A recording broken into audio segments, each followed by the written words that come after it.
Ladies and gentlemen, thank you so much for coming to the first keynote event of Techcombank, but probably in Vietnam.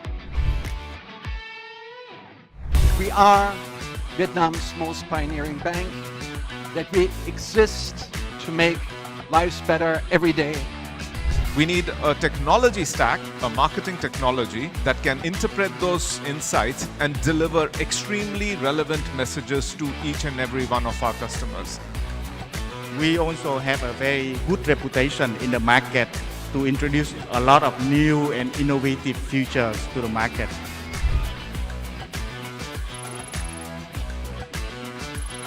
The more you bank with us, the more you get.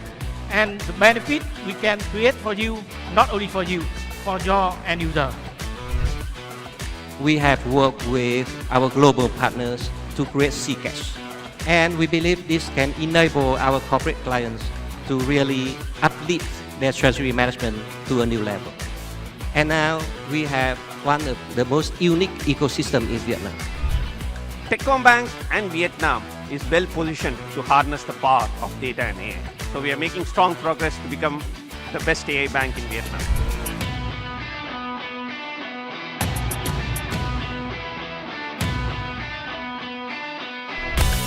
We are very, very comfortable that we will be able to grow, that we're actually accelerating our growth, that we will continue to grow stronger, faster, more profitably, but also more sustainably.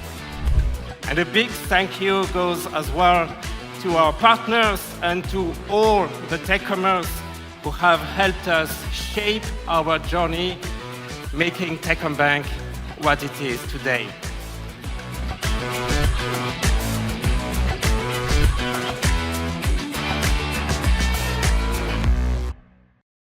Good afternoon, and welcome to the Techcombank second quarter and first half 2024 financial results presentation.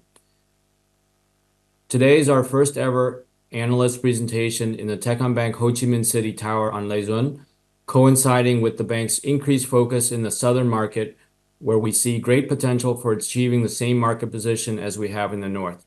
We hope to host more APs here in the coming quarter.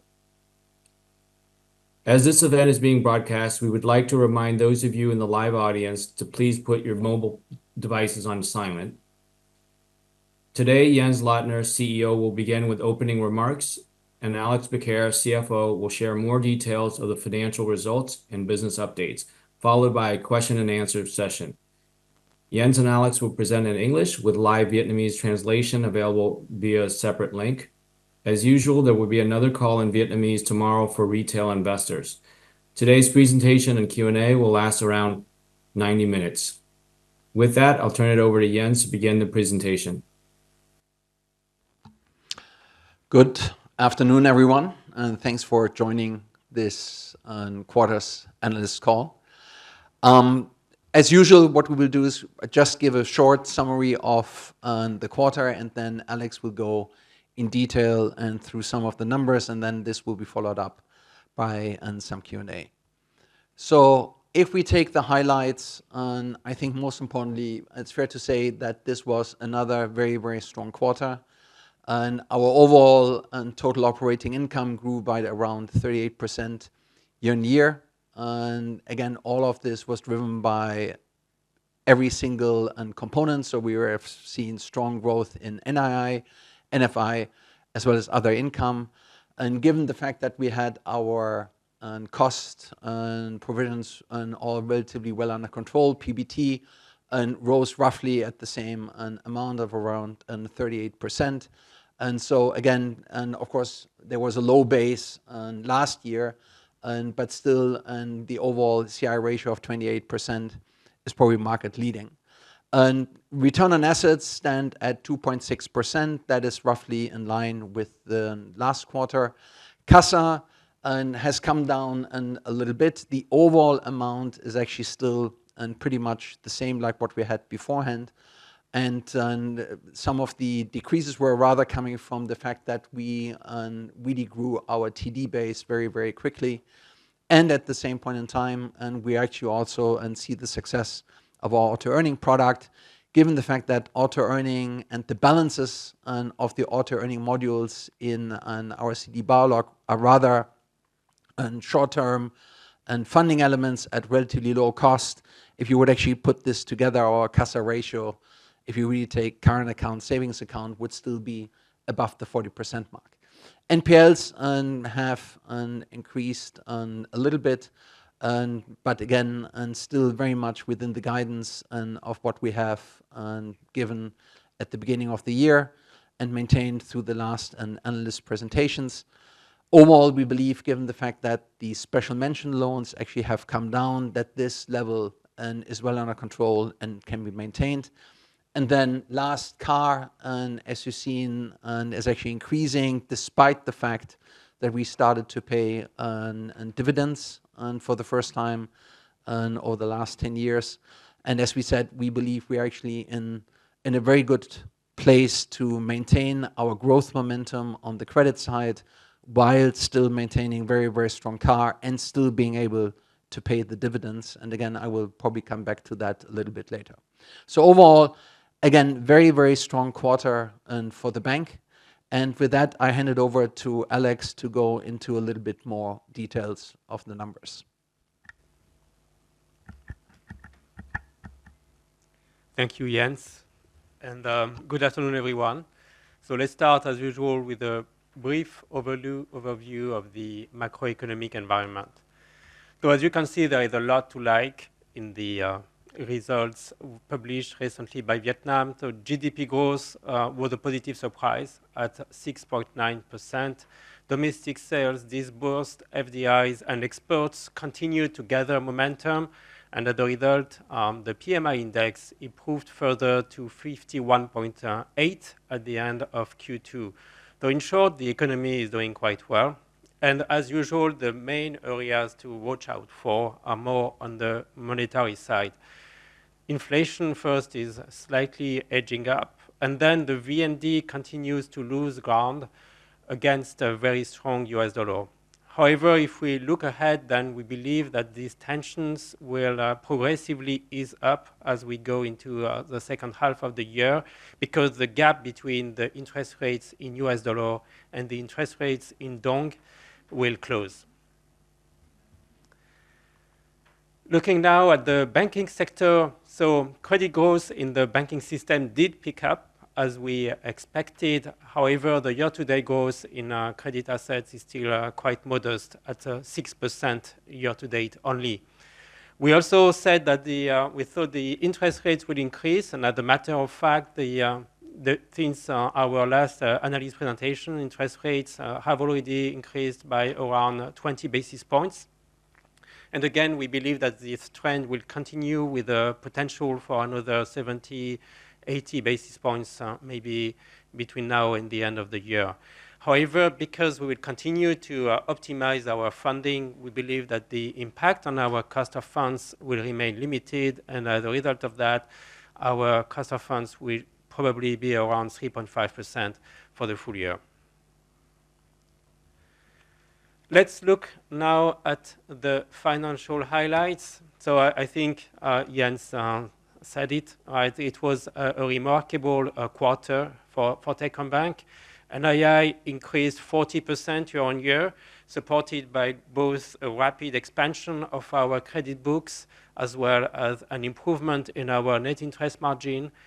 NFI increased 32% with robust momentum, in particular from our investment banking activities. Costs and provisions remained under control, allowing our PBT to grow by 39%. Our cost-income ratio was maintained at around 28%, which is significantly below our target range and industry-leading, as Jens mentioned. Our CASA ratio came under a bit of pressure for reasons which have to do, as Jens mentioned, to the increase in interest rates first, but also the success of auto-earning. As you know, auto-earning is our new breakthrough proposition, which is a critical component of the new Techcombank account. It actually combines the higher interest rates of a term deposit with the flexibility of a current account. And the blended average cost is actually in the same ballpark as CASA. This is why if we look at auto earning as another form of CASA, then our CASA ratio would actually be still above 40%.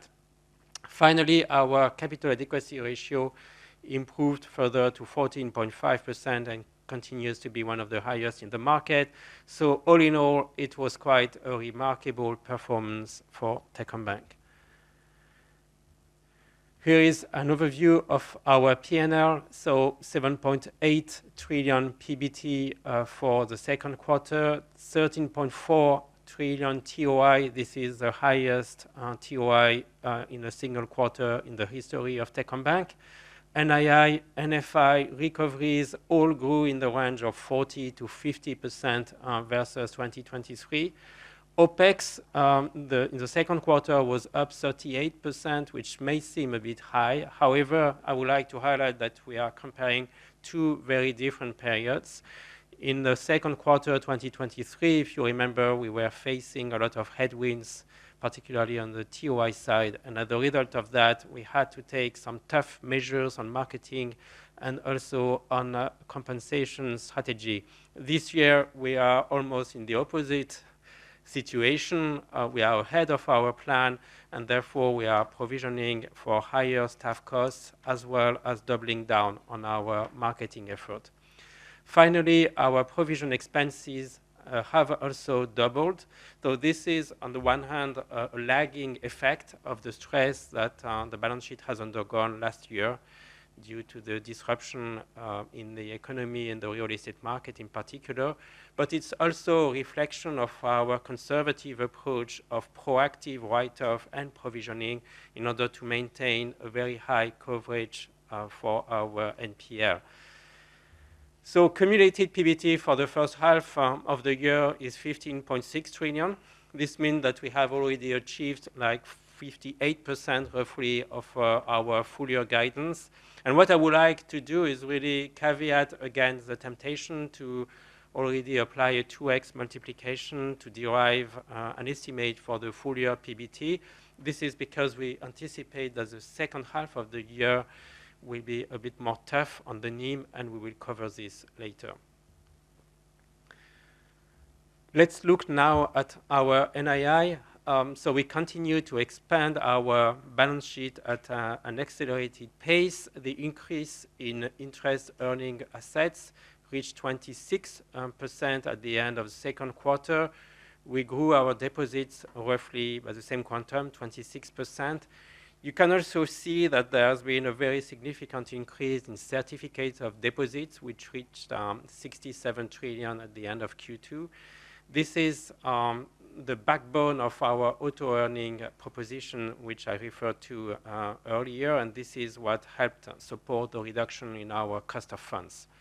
On rates, we are seeing essentially a continuation of the trend we had in the first quarter. This means that actually the asset yields have continued to decline in the context of a very intense competition between credit institutions because of the very slow asset growth in the market. However, at the same time, our cost of funds has gone down even faster, which explains why our NIM actually improved this quarter from 4.3% in Q1 to 4.6% in Q2. However, as I mentioned, we anticipate a change of trend from the third quarter. This is because we don't think that the competition between the banks will go away. So that means that essentially the asset yields will continue probably to decline. But at the same time, we will no longer benefit from the lower cost of funds, and we should, on the contrary, start seeing a little bit of upward pressure on the cost of funds. We'll come back to this later. Looking now at lending balances in more details, I think the key highlight for me is the progress we made this quarter on segment diversification. So as you can see, retail loans increased 7% quarter on quarter, while corporate loans increased at a lower pace of 4%. And the chart on the right-hand side also showed that we continue to shorten the duration of our assets. So this is because we are pivoting our corporate books more toward short-term working capital loans. but also a deliberate strategy to give us more flexibility in a context where interest rates are still very low. This is another slide on credit exposures. So the same comment, right? I think we're starting to make real progress on diversification. Firstly, on sector diversification, you can see that if we focus on corporate exposures, then real estate assets grew only 2% quarter on quarter, whereas the total corporate exposures grew by 4%. And then within the retail books, the proportion of mortgages went down actually to 73%. And we started to see a very fast growth in margin lending, home equity loans, and loans to micro SME customers, which together represent now around 60% of total retail exposures. So I would like also to stress again that diversification is one of the top priorities of the management of Techcombank for 2024, and therefore we will aim to continue to show further progress in diversification in the second half of the year. Looking now at the real estate value chain in a bit more details. So as you can see, the volume of new mortgage disbursements confirms essentially the continuation of the recovery of the real estate market. We recorded in the second quarter of the year the second highest volume of disbursements since 2021 for mortgages. However, the recovery is not evenly distributed. So we have a very hot market in the north. And then in Ho Chi Minh City in particular, the activity is still a bit slow, particularly for low-rise. We can, however, clearly see a path to a stronger recovery in the south. It will be either because the prices in the north will progressively catch up with the prices in the south, or it will be because the planning authorities in Ho Chi Minh City we start to take more prompt and rapid planning decisions. You can see also that the prepayments remain at an elevated level, though there is a lot clearly of competition between banks, and as a result of that, customers are jumping from one bank to the other in order to chase the lowest possible rates. But even despite of that, we still managed to grow our mortgage books by 10 trillion roughly between the first quarter and the second quarter of the year, which is quite a strong achievement. Now, a quick focus on deposits. The first comment I would make is that it's the third quarter in a row that our CASA balances are in excess of 180 trillion. So this level represents actually a 35% increase from 1 year ago. And as you know, these 180 trillion do not include the auto-earning balances, which have similar characteristics, again, in terms of average yield and also in terms of stickiness. If I was to include the auto-earning balances, then actually CASA would reach, in our case, 194 trillion, and translating into a CASA ratio in excess of 40%. Now, for the remainder of the year regarding CASA, I would say we are cautiously optimistic. So on the one hand, we recognize that there are still headwinds in the market because of the higher interest rates. But on the other hand, we expect also to see some stronger impacts coming from new-to-bank acquisition, particularly in the merchant segment, as well as our actions and campaigns aimed at driving engagement, such as our new reward platform. Overall, the average deposit yield decreased by a further 40 basis points during the second quarter to 2.5%. We should see, as I mentioned, the opposite trend going forward due to the higher interest rates in the market. However, again, the impact on the cost of funds of the bank should remain moderate. Let's look now at our fee income. So as I said, it was another area of very strong performance for Techcombank. The year-on-year growth reached 35% this year and 32% for this quarter, and 32% for the first 6 months of the year. Most of the growth was driven by IB fees, so investment banking fees, which increased a remarkable 3x compared to 2023 to reach 1.8 trillion. So to put things in perspective, 1.8 trillion is more than the total amount of fees reported by a number of our peers. Bond distribution volumes increased 2x to reach 42 trillion in the first half of the year. And this performance shows the strength of our wealth banking platform and its ability to drive superior profitability. Our specialized subsidiary, TCBS, which released its results a bit earlier last week, actually achieved number 3 position in the HCMC stock exchange and the number 2 position in the Hanoi stock exchange for equity brokerage. We also observed an encouraging bounce back of the banca market, which was up 30% quarter on quarter and also 30% up year on year. FX fees, on the other hand, as you can see here, were down around minus 20%. Transaction volumes essentially performed in line with plan, so that's not the issue. The issue is more that the margins compressed because the dong interest rate, the dong FX rate compared to US dollar actually remained very near the central bank's ceiling rate for most of the period. Overall, it's still a very robust performance. I believe it illustrates the benefits of Techcombank's diversified and technology-orientated business model. Turning now to OPEX. Overall, OPEX tracked our investment plan and our cost-income ratio stood at 28% for the first half of the year, which is below our target range. As I mentioned, the year-on-year increase is significant, so plus 20% for the first half. However, it reflects first the intensity of the investment we're making in technology, but as well as the cost control measures we implemented last year when we were facing significant profit headwinds.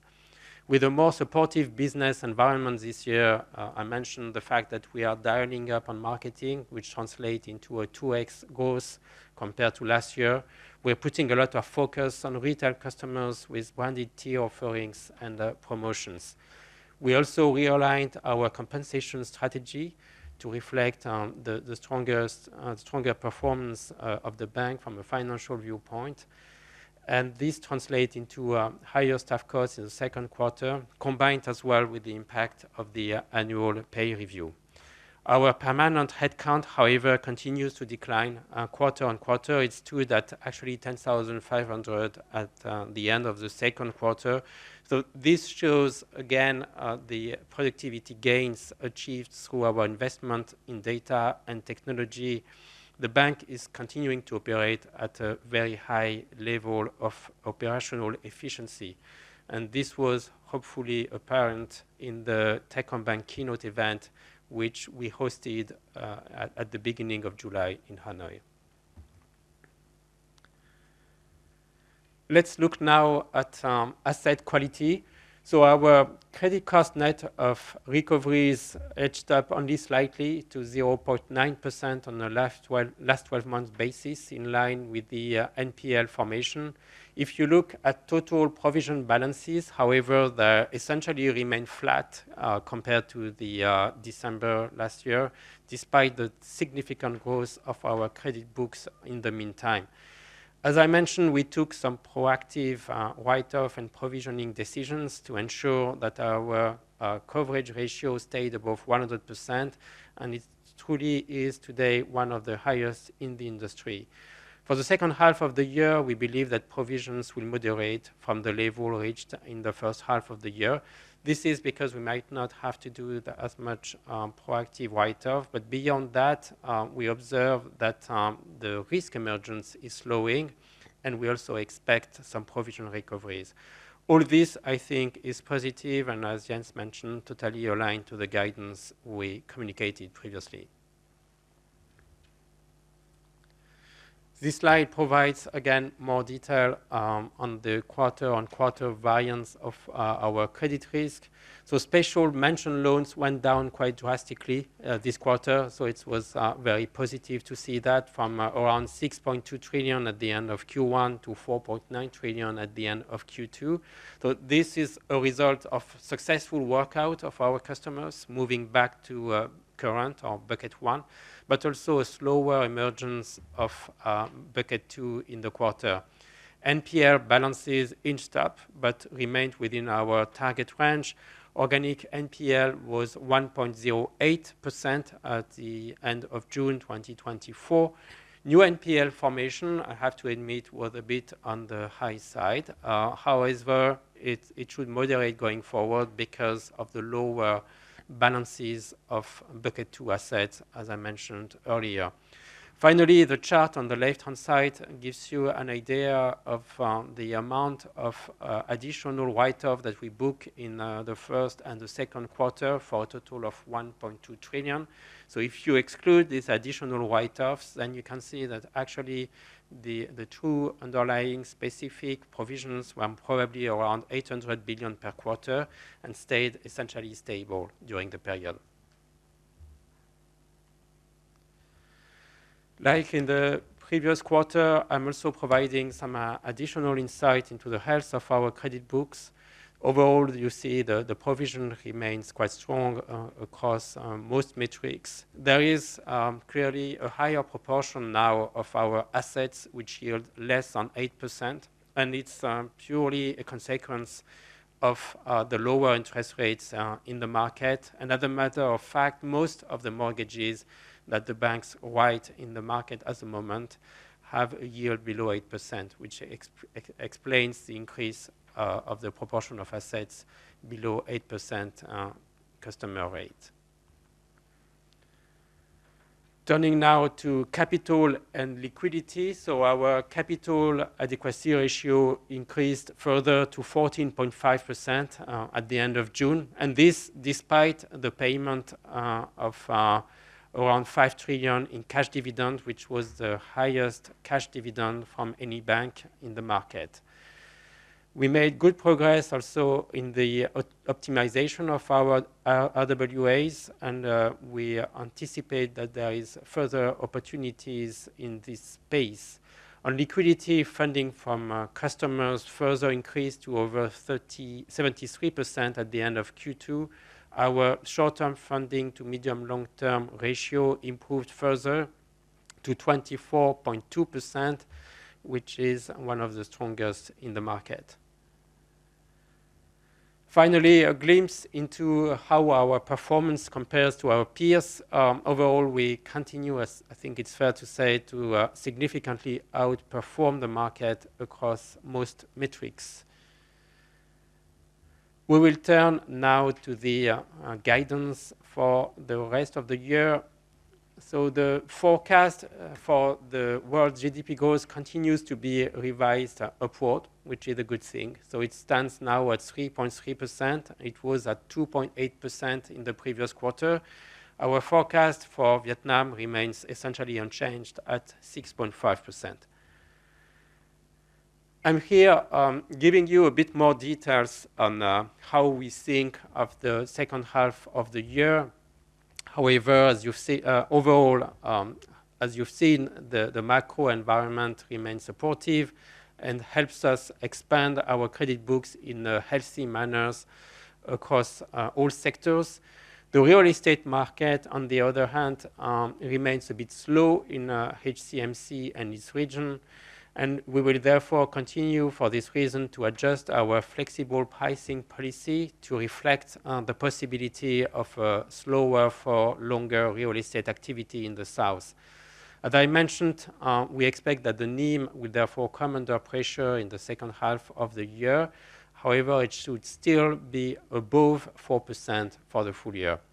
There is no change to our full year PBT guidance. It is because actually it was already based on relatively conservative assumptions regarding the real estate market. And given the very strong results in the first half of the year, we maintain our view that we will achieve and most probably exceed our PBT guidance for the full year. Finally, on credit risk, the special purpose vehicle construct and the flexible pricing policy mean that we have a lot of control over the cash flows of the projects. This is the reason why, as I've mentioned several times, the impact of the real estate stress is not that much seen in our provision as it is seen in our NIM. Without the flexible pricing policy, our NIM today would probably be in excess of 5%. Finally, we will push ahead with the diversification of our credit books. As I mentioned earlier, this is one of the top priorities of the management of this bank for the second half of the year.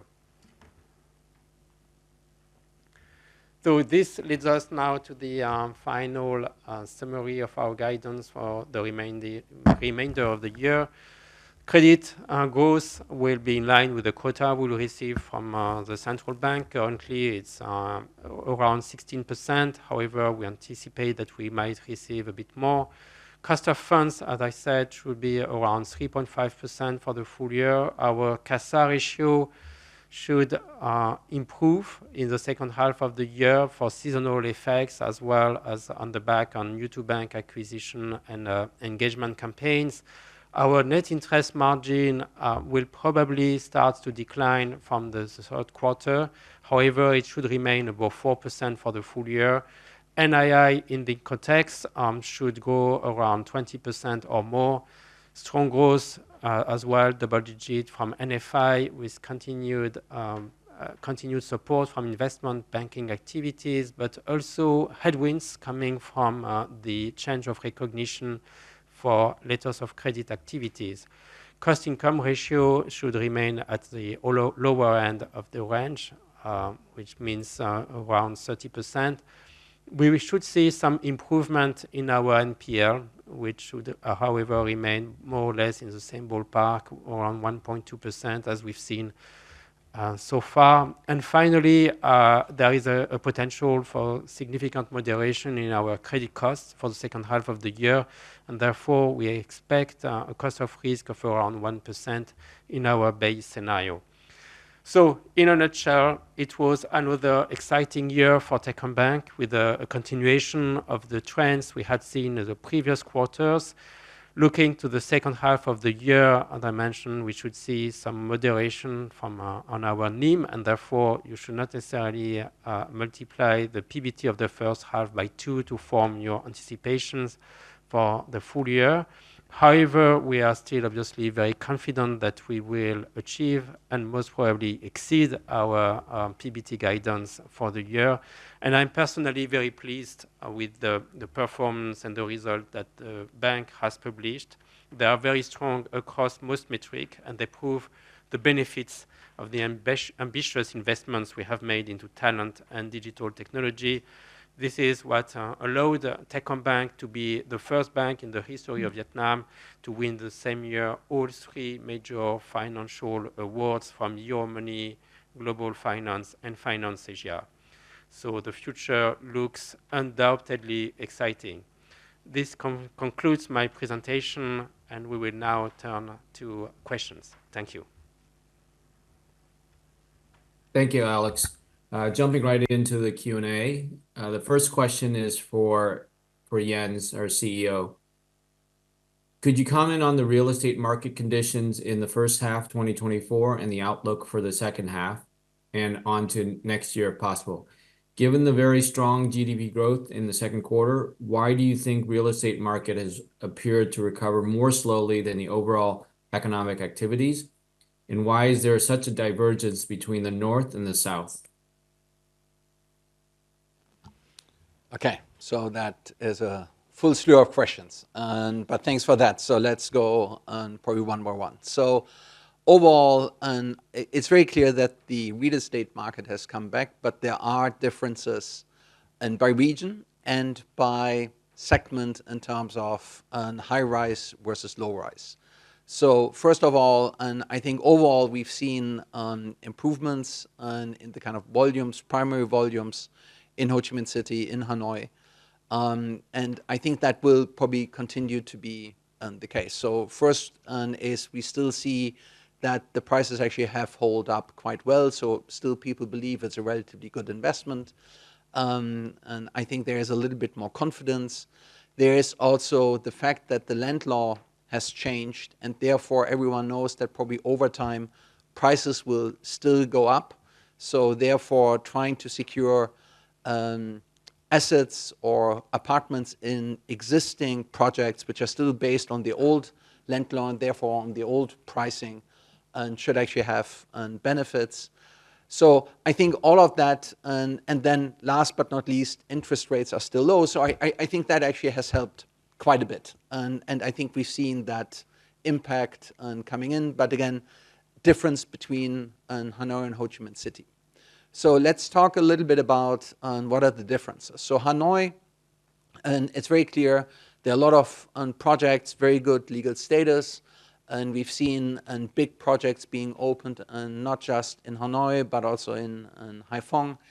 And again, also income comes a little bit more from salaried and people, and the developments are rather more in the kind of mass affluent range.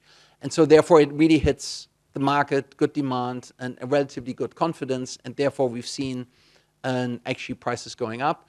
We also see that the price level in the north is still below the south, so therefore even more reason for people to think that there's appreciation. So not just people want to live in an apartment or in real estate, but also people investing, and actually has all pretty good momentum.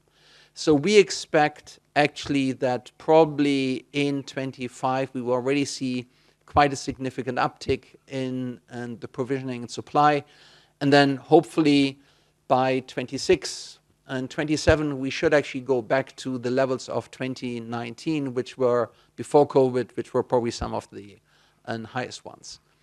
Now, Ho Chi Minh is a little bit different. Ho Chi Minh, still has a little bit of supply problems. There's still a lot of projects where it's a little bit unclear exactly legal titles, that all still needs to be cleared up.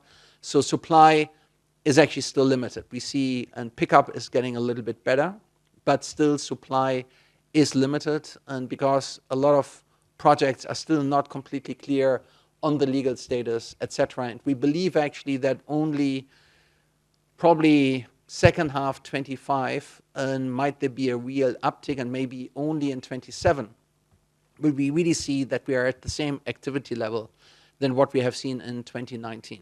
So it will take a little bit more time, especially when it comes to really clearing a lot of the current projects. At the same point in time, it's also a lot of the demand in the high end comes from business owners, and we still see that people are a little bit not completely confident if the current momentum in the overall economy maintains. So I think we're very strong. Right now we saw 6.5% GDP growth first half. We see 6.9 second quarter. But a lot of people are probably still thinking about and keeping money together, making sure that if things are getting again a little bit tighter, that they have money to fund their businesses. Should that become more stable, should we actually see that there's a better recovery path in the global economy and therefore also in the local economy, I think we will see more consumer confidence. And we also see that people start investing again. The same point comes, we see the change of the land law now, also overseas Vietnamese can invest, so we will probably see money flowing in. But right now, and with the dollar basically still going up, maybe people are a little bit afraid, is there depreciation and all of that? So there's still a little bit of reluctance to really go all out on real estate. So we believe that only happens second half 25. But overall, at this point in time, we believe everyone who has projects with good legal title, good areas, and over the next 3 years actually will be in a very, very good situation. And that's exactly why we are actually pretty confident, because that's exactly the kind of customers we are having. Good areas, legal land rights, all pretty clear. So actually the amount in our portfolio of things which right now get marketed and are not anymore under construction is actually increasing. So again, we believe it's a little bit slower than what we had anticipated. So the real pickup, especially in the higher end, might only happen second half 25. And therefore, we still do the adjustments in the pricing policy, as Alex has said. But overall, it's very clear we are getting back on the recovery, but we believe maybe the South will go a year slower on average than what we're seeing in the North. Thanks, Jens. Next question is for Alex. How is the bank's asset quality being affected by recent real estate market developments? And then could you also comment about the other sectors and segments? Yeah, thanks for this question. And I know that asset quality is always an area of significant interest for most investors and analysts. So as I mentioned earlier, the early indicators or leading indicators are relatively favorable, right? Because you looked at the bucket 2 balances, so delinquent assets, and you see that the balances went down in the quarter from 6.1 trillion to 4.9 trillion. So this means that if things continue with this trend, then the NPL going forward will be lower. But, however, I recognize that in the second quarter, we still had a significant amount of new NPL. And actually, a lot of this NPL came from our mortgage portfolio. So you can, in a certain way, attribute that increase to the context in the real estate market that Jens just shared. Regarding now the other sectors, actually the delinquency and the NPL is relatively limited. We have some one-off, I would say, issues in our portfolio, like recently in our FMCG portfolio from companies which were impacted by the devaluation of the dong. However, there is no, I would say, structural pattern.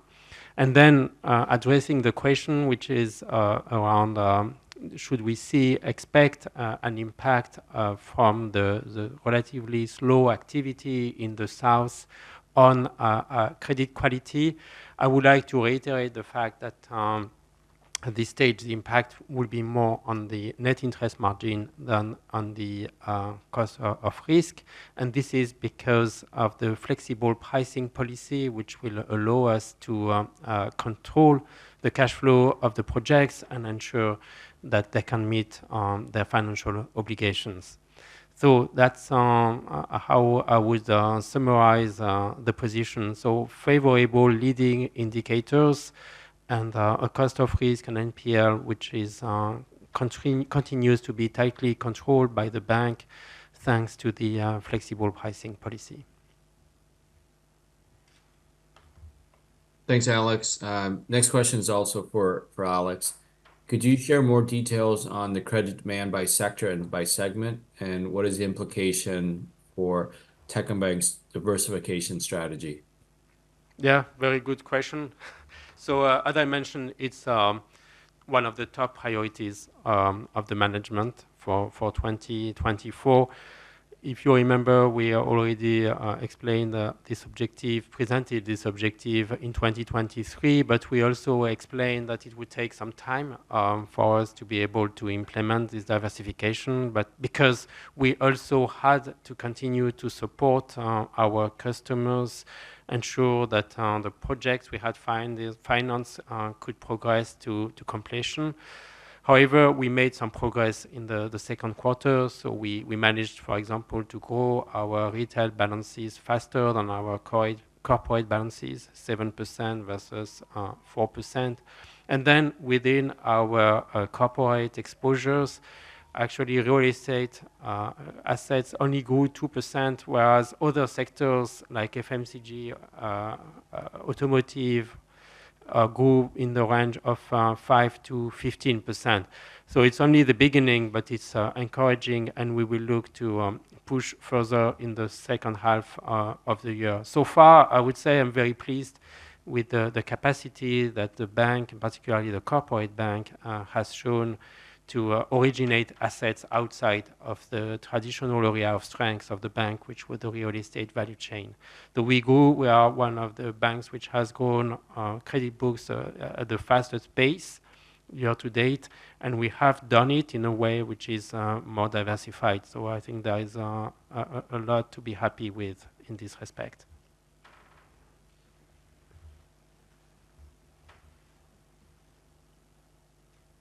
Thanks, Alex. The next question is for Jens on CASA.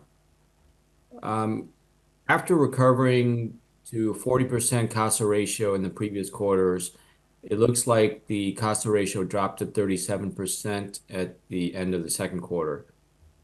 Could you help us understand what's going on there, and how confident are you in bringing CASA ratio back to 40% or more by the end of the year? Again, great question. Let me try to shed a little bit more light on this. So there are a couple of things under, how should I say, under our control, and some which is a little bit more over to the market.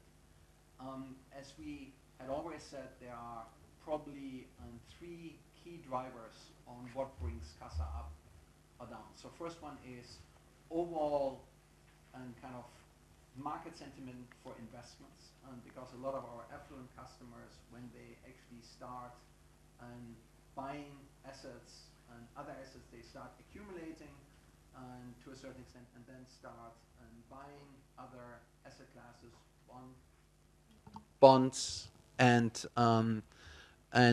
stocks and real estate. So that's one area. Then there's one area where it really is linked to businesses, and the third one is really primarily being liquidity accounts, just normal accounts in order to make sure that you actually do your transactions, your payments, and all of that. So on the affluent side, what we're seeing is, of course, a lot of the money right now goes a little bit into other asset classes. So when you saw some of the numbers which Alex showed, just on the primary mortgage, and we basically disbursed 8 trillion more in the last quarter just in terms of the mortgage book. If you look into our bonds, where we have seen very, very strong results, that of course is also that people are buying into bonds. We are one of the strongest equity brokers. So this money which starts getting accumulated is now finding its way into other asset classes. So therefore, it goes a little bit down, and we will always have a little bit more of that volatility than maybe some other banks who don't have this very affluent and customer base. So I think there's only so much what we can do, and so therefore I think we need to focus really on the other parts. And when it comes to business who really have liquidity accounts, so merchants or enterprises, so I think that one we actually try to increase. So we are really right now much more focused on banking with households, with merchants, and we actually see that this amount of CASA is going steadily up. And then when it comes to real transaction account liquidity accounts, and we also see that a lot of the efforts we've done over the last, 12, 18 months, when it comes to tier account, when it comes to the auto earning, when it comes to reward programs and all of that, are really getting to market. Are we kind of happy where we are right now? I think we should already be much, much further ahead. So again, I think from my perspective, we should already have cracked well above the 40%. But therefore, I'm also very, very comfortable that we will get there until the end of the year. And as Alex has said, on the auto earning side, you see already to a certain extent that if you look at it, it's really part and also the way how the customers are using it, like current account, savings account, and at a liquidity payment product with relatively low interest rates. So if you take this already, it's at 40%.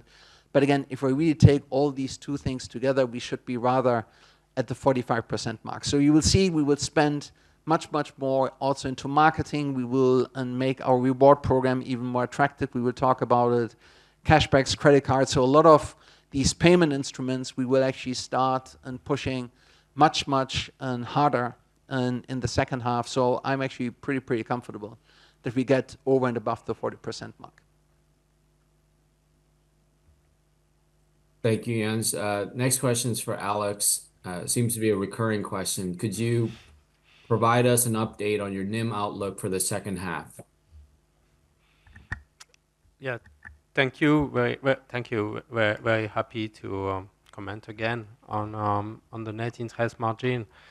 It's a repeated question, but it's also a very important revenue driver for the bank. So as I mentioned earlier, there are three main factors which will influence the NIM in the second half of the year. The first one is the cost of funds, which, contrary to the trend that we've seen during the first half of the year, should start increasing again, albeit moderately, to reach probably around 3.5%, as I mentioned, for the full year. The second one is obviously the asset yields. And I mentioned that there is a lot of competition in the banking system at the moment, and other banks have made exactly the same assessment, by the way. And the consequence is that we can expect asset yields to continue to be under pressure in the second half of the year. And then the third driver is the flexible pricing policy, which we have implemented, as you know, to ensure the health of our credit books, and which will also contribute to the moderation in our NIM. For this reason, the NIM in the second half of the year will not be as strong as the NIM in the first half of the year, but it should still be overall for the full year in excess of 4%. Thanks, Alex. And the next question is also for Alex. Could you give us an update on the bond market in the second quarter and prospect for the second half? And then also, when would you expect that market to be back to the pre-2022 level? Yeah, thanks. And I also recognize that the bond market and the investment banking activities are very important for Techcombank. So I commented on the fact that investment banking fees grew 3x in the first half of the year compared to 2023, and bonds played a significant part in this rebound. So if we look at the bonds originated during the first half of the year by our specialized subsidiary TCBS, then the total amount reached around 25 trillion, which is 14% higher than 2023, and gives TCBS roughly 47% market share for corporate bonds, which is quite high. For bond distribution, I mentioned the fact that the volume of primary bonds distributed by the bank's networks in the first 6 months of the year actually was up 2x compared to 2023, reaching around 40 trillion, even more than that, actually. So it is, from many angles, a very robust performance. Now, if you compare it to the prior crisis or prior to 2022, I would say it's probably equivalent, despite the fact that we are now operating in a very different market. So a lot of the things which were possible for issuers prior to 2022 crisis are no longer possible. There are some additional conditions which have been put on them, like issuing rated bonds. The self-issuance also is now prohibited, so a lot of measures have been implemented. And when it comes to the range of eligible investors, it has also been significantly narrowed. So it's a healthier market in many ways, but also a market in which, as I hope we show today, Techcombank is still able to drive some very significant profits. You also had a question for the second half of the year. So when it comes to distribution, we estimate that the volumes should be broadly in the same range as for the first half of the year. This is at least our internal plan.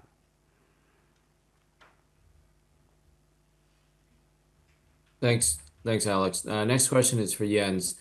Could you give us an update on the bank of business and what we should expect in the coming periods?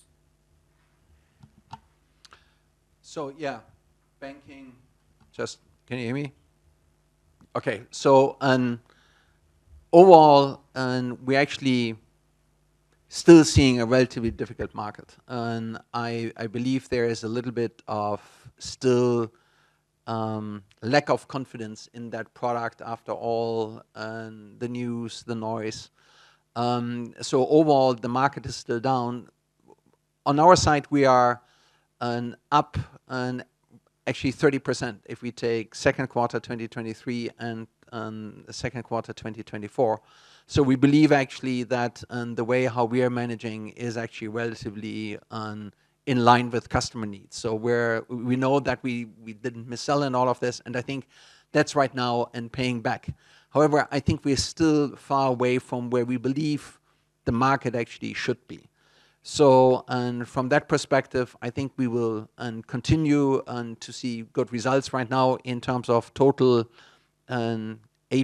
total AP in the first half. We are, I think, number 3 in the market. This quarter we were number 2. So I think we still see room for growth, but I still also believe that there is a problem with the confidence, the overall confidence in the market with that product.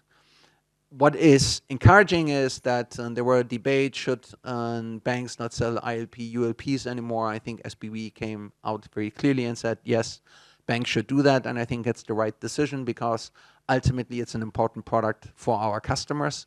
And however, I believe probably also the insurance industry need to do a little bit of a better job to really start coming back and spending money to educate the market why it is a good product, what really is the need addressed. And I think we need to be getting a little bit more proactive in really rebuilding that confidence. And I think there's probably a concerted effort also required from the insurance players to reestablish that. Again, from our side, I think we're on the right track, but from where we used to be, I think we cannot run away from a market sentiment which is down 40 to 50%. So we will continue to be at the top of the market, and we will probably outperform some of the competitors. But again, if the overall market is still where it is, it still will be sluggish for this year and probably still for some time to come. Thanks, Jens. The next question is also for you on dividends. Could you share the plan going forward on whether we should expect this to be an annual occurrence instead of just a one-off in 2024? So of course that is ultimately the board decision. And what we said, and I can just repeat that, is when we changed our policy from the policy which said for 10 years we were not paying, we said, okay, we believe the conditions which need to be met is around 15% CAR. We need to make sure that we can continue on 20% growth trajectory, and then we need to have enough earnings to basically make sure that these two conditions can be met.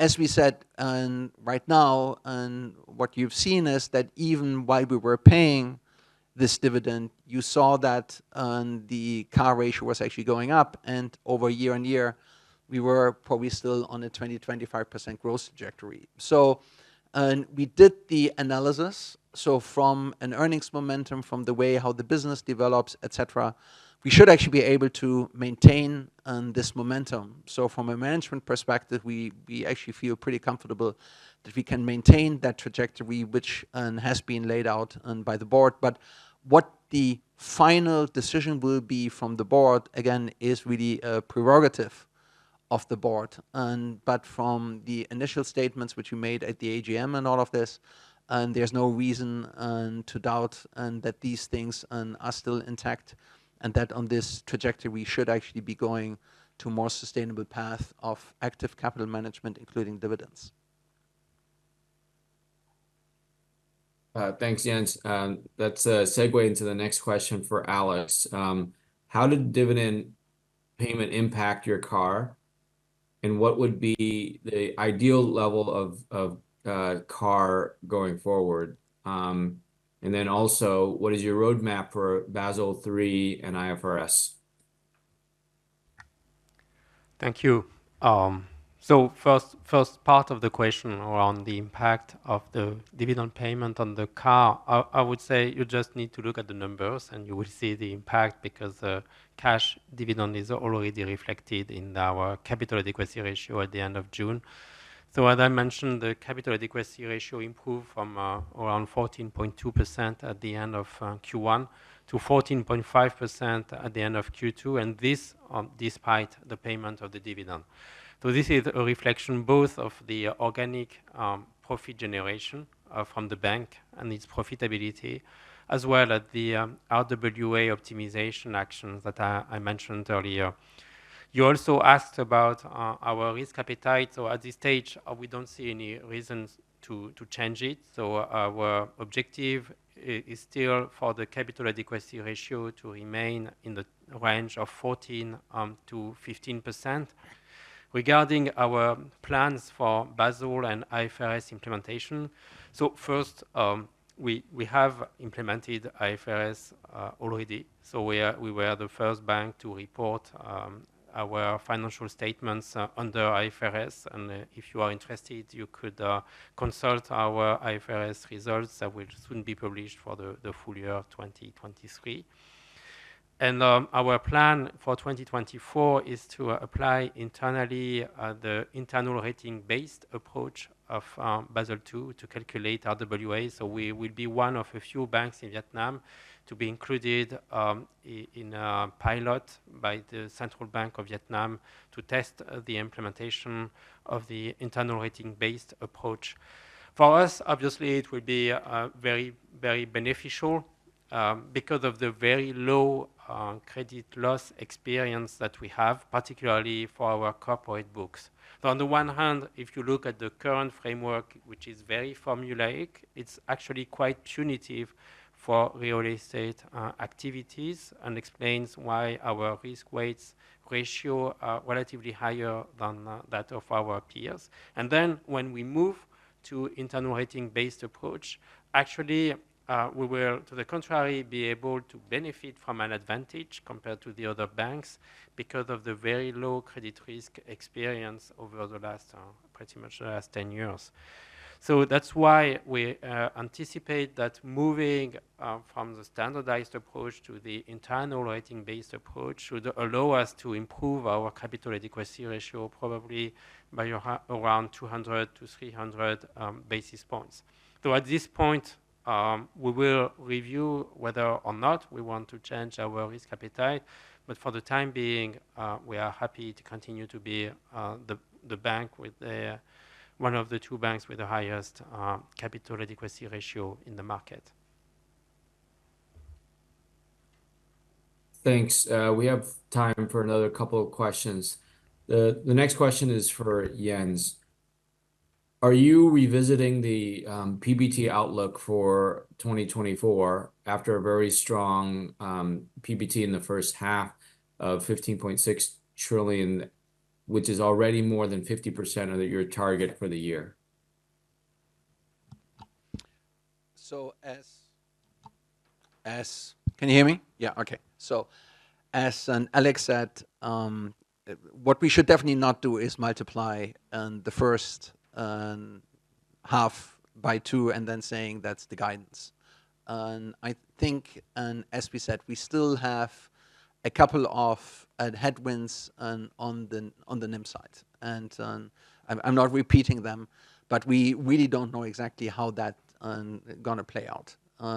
We believe actually that the cost side is pretty much under control. We still, and as we maintain our investment cycle, we will still see that some of the costs will be going up.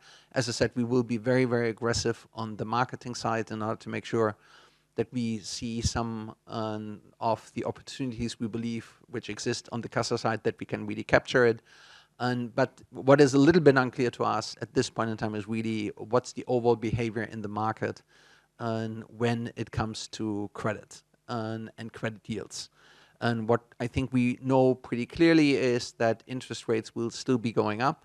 All what you can see, the Fed is not moderating as quickly and as probably people would have expected. So there will be pressure still on the currency, which means ultimately interest rate needs to rise. So if that not translates into also increase in credit yields, there will be squeeze on NIM for whatever different reasons. So therefore, we believe, as we said, that we can probably beat the guidance, but clearly what we also don't believe, that it will just be 2 times the first half. But again, probably somewhere in there, in between, and we probably will have more clear visibility in the third quarter. Thanks. And the final question is to Jens. Could you share a little bit more about what you meant in the Techcombank keynote when you said that technology may help Techcombank deliver growth faster and more profitably? And when will we start to see the impact of this? Sure.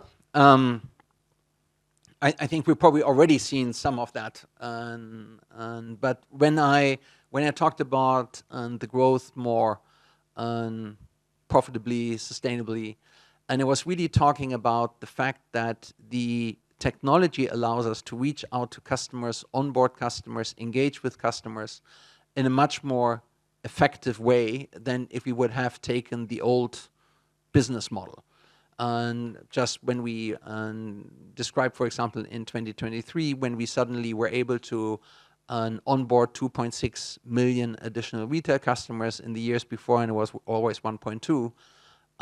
And we can do this while still actually keeping our cost-income ratio very much under control. As also said, is already in the most conservative way, calculating the contribution of the digital channels on the retail side. Already a third of all the revenues are coming from customers who are interacting with us exclusively digitally. And whenever we are interacting with them, actually this cost or this business model runs around 10 to 15 percentage point lower on a CIR ratio and then what we would have otherwise. So again, we can reach out to customers in a very, very different way.